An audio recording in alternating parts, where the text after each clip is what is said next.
வணக்கம். சற்று முன் கிடைக்கப்பெற்ற மிக முக்கியமான செய்தி ஒன்று வெளியாகி உள்ளது.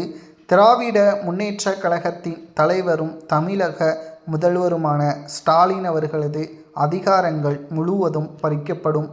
2026 சட்டசபை தேர்தலில் திமுக எதிர்பாராத பல்வேறு இடங்களில் படுதோல்வியே தழுவும்.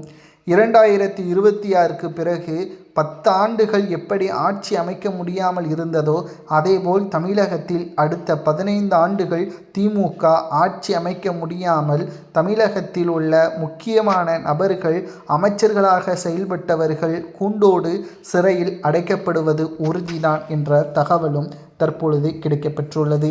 இதற்கு என்ன காரணம் என்று பார்க்கும் பொழுது, திமுகவின் அமைச்சர்கள் ஆட்சி அமைந்ததற்கு பிறகு தமிழக மக்களுக்கு வாக்குறுதிகளை கொடுத்தார்கள்.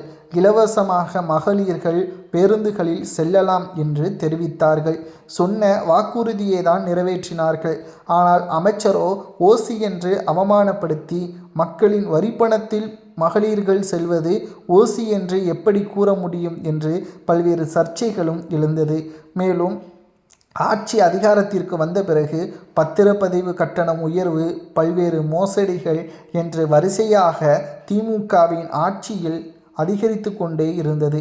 சொன்ன வாக்குறுதிகளது எண்ணிக்கை, நிறைவேற்றியது எண்ணிக்கை குறைவாக இருந்தாலும் மக்களின் ஊழல் மற்றும் ஒட்டுமொத்த திமுகவின் அராஜகம் என்று நாட்கள் செல்ல செல்ல அதிகமாகி கொண்டேதான் இருந்தது. போதை மருந்து பழக்கம், தமிழகத்தில் பெண்களுக்கு பாதுகாப்பு இல்லாதது, ஏன் காவல்துறைக்கு கூட பாதுகாப்பு இல்லாத நிலைமையும் தமிழகத்தில் இருந்தது. நிச்சயம் 2026 சட்டசபை தேர்தலில் ஸ்டாலினின் முழு அதிகாரம் பறிக்கப்படும் என்ற தகவலும் தற்பொழுது கிடைக்கப்பெற்றுள்ளது. 2026 சட்டசபை தேர்தலில் திராவிட முன்னேற்றக் கழகத்திற்கு மிகப்பெரிய ஒரு சிக்கலாக அமையப்போகின்ற தேர்தல் தான் வருகின்ற சட்டசபை தேர்தல். இந்த தேர்தலில் திமுக பெரிதளவும் நம்பிக்கையுடன் இருப்பது தனித்து ஆட்சியை அமைக்கும். ஆனால் 200 தொகுதிகளுக்கு மேலாக திமுகவின் கூட்டணிகளும் வெற்றியடையும் என்ற நம்பிக்கையில் ஸ்டாலின் இருக்கிறார். ஆனால் உண்மையான நிதர்சனமோ திமுக கூட்டணி 50 இடங்களை கூட தாண்டாது என்ற தகவலும் சமூக வலைதளங்களில் வைரலாக பரவி வருகிறது. அது மட்டுமல்ல, ஸ்டாலின் அதிகாரங்கள் தேர்தலுக்கு முன்பாகும் வரைதான் அவரிடம் இருக்கும். தேர்தல் முடிந்த பிறகு ஸ்டாலினிடம் எந்த ஒரு அதிகாரங்களும் இருக்காது.